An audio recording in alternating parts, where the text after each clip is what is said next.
Hi everyone, today we are going to revise chapter 2 polynomials. Children, now it will be easier for you to understand all the concepts of this chapter because you have learned this chapter with your teacher once. So first of all, let us define polynomial. So polynomial is the combination of variables and constants, where variables are the alphabets and constants are the numbers. If the terms are connected with positive and negative sign, then we can say it is polynomial. For an example, if I take 5w plus 6z minus 7a plus 3s, so this is a polynomial. But I have not defined that polynomial is in one variable. That's why I have taken different variables over here.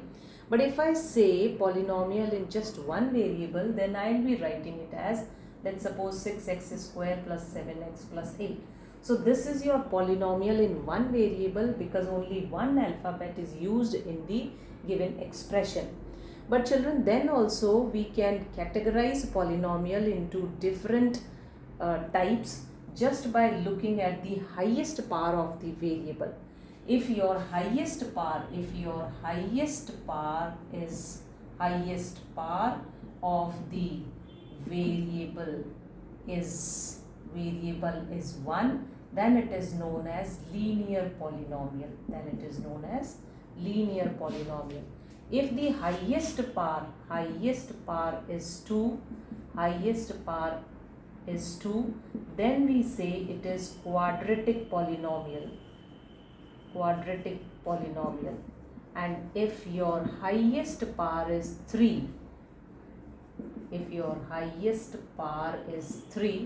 then you call it as cubic polynomial. This is your cubic polynomial, right? So if I write an example for linear polynomial, so I can write it as, let's suppose x square plus, if I want to write its general form, then I can write it as ax plus b. This is here, the x is your variable having highest power as 1. That's why it is linear polynomial. In quadratic polynomial, the standard form is ax square plus bx plus c. And in your cubic polynomial, it is ax cube plus bx square plus cx plus d. Okay, so first of all, you need to see the highest power of the polynomial. Here it is 1, so it is linear polynomial. Here it is 2, so quadratic. It doesn't matter if it is written like this, bx plus c plus ax square. If your polynomial is given in this form, you find out the highest power and then you rearrange it. So on rearranging, you will get it in this form only. So this is your standard form. Alright. Whenever you have linear polynomial, you will always get one root, or I can say if the highest power, the maximum zeros of the polynomial will be its highest power. So here highest power is 1, so you will just get one root. Here the highest power of the variable is 2, that's why you will get at most 2 roots. That means maximum 2 roots can be calculated over here. Here the highest power is 3, that means you can calculate 3 roots over here at most, or maximum word can be used for this. Now children, if you want to find out 0 of the polynomial, so first of all let us define what is 0 of the polynomial. 0 of the polynomial is that value of x by which the given expression becomes 0. So what I am saying, I am repeating it again. 0 of the polynomial is that value of the variable by which the given expression becomes 0. Alright. So if I want to calculate its root, then this root can be calculated by x equal to minus b by a. So for linear polynomial, if you are putting x equal to minus b by a over here, then this expression will become 0. So this is the root of the polynomial. I have said here quadratic polynomial. So if I want to find out the root of the polynomial, then we have different methods to find out the roots. Either you can find it out by splitting method or by Sridhar Acharya's method. Alright, so you will get two roots. That means one root can be denoted by alpha and other root can be denoted by beta. Here three roots can be calculated. So one root can be written as alpha, other is beta, and the third one is gamma. Now children, this is what? This b is what? This b is a constant term over here. This a is the coefficient of x. Now, if you want to find out sum of the roots, then sum of the roots, this is the relation between the coefficients and the zeros of the polynomial. So if alpha plus beta, if you want to find out sum of the roots, then it will be minus b by a. And what is b over here? B is the coefficient of x. What is a over here? A is the coefficient of x square. So whatever the quadratic polynomial is given to you, you will be finding out the value of a and b, and then you will be substituting here. So sum of the roots we have minus b by a, and product of the roots we have c by a. So c is your constant term and a is your coefficient of x square. Let's see over here. If you want to find out sum of the root over here, then it will be minus b by a. But here your b is the coefficient of x square, whereas here your b was the coefficient of x.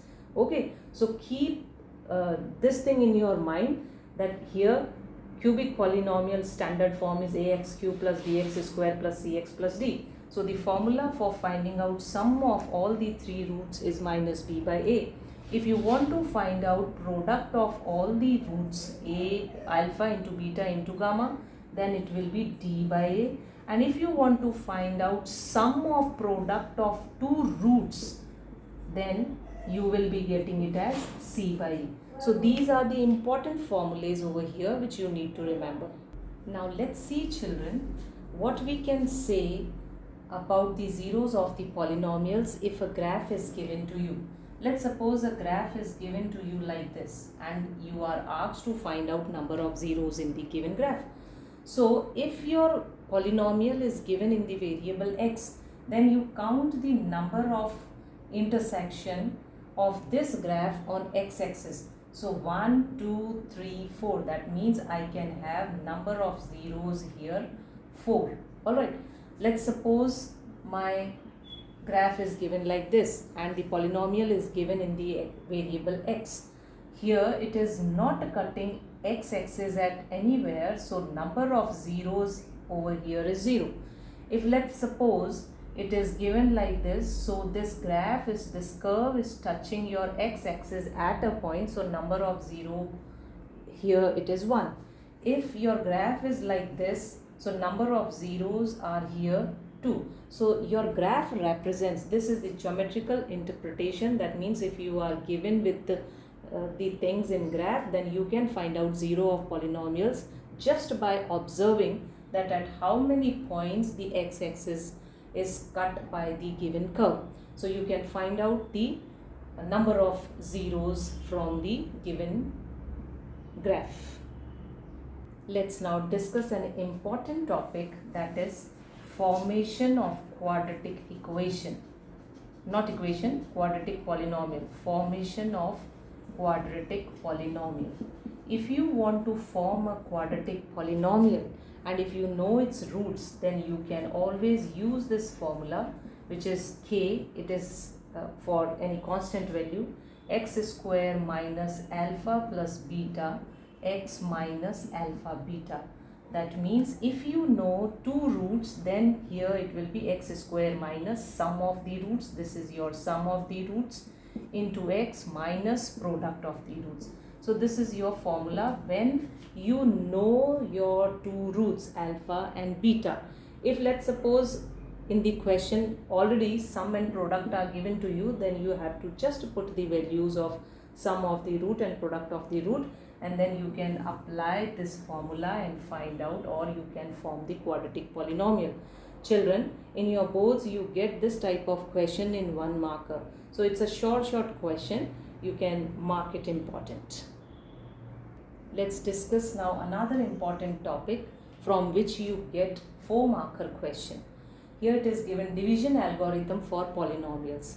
Children, from your class 9th knowledge, you know that polynomial is written with px your quotient is written in qx form, your remainder is written in rx form, and your divisor is written in gx form.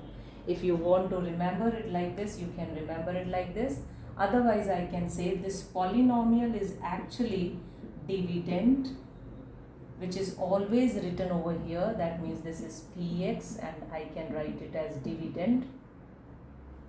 This is your divisor, which is written over here, divisor. That means the thing by which you are dividing the given polynomial. So here we write it as gx. This is your quotient, or I can say qx, and whatever you get down is your remainder. This thing you have read in class 9th also. Now children, you have also read in class 9th, if you are dividing some polynomial with another polynomial and if it comes out to be 0, if your remainder comes out to be 0, then you can say that this divisor is the factor of the given polynomial. If it comes out to be 0, then only you can say that this divisor is the factor of dividend, or I can simply say factor of polynomial. But if it doesn't come out to be a complete division, or if it doesn't come out to be equal to 0, then you will always say that this divisor is not the factor of your dividend. So children, you can get this type of question in your board examination where some remainder is given to you and then you have to equate it to another thing which is given in the question.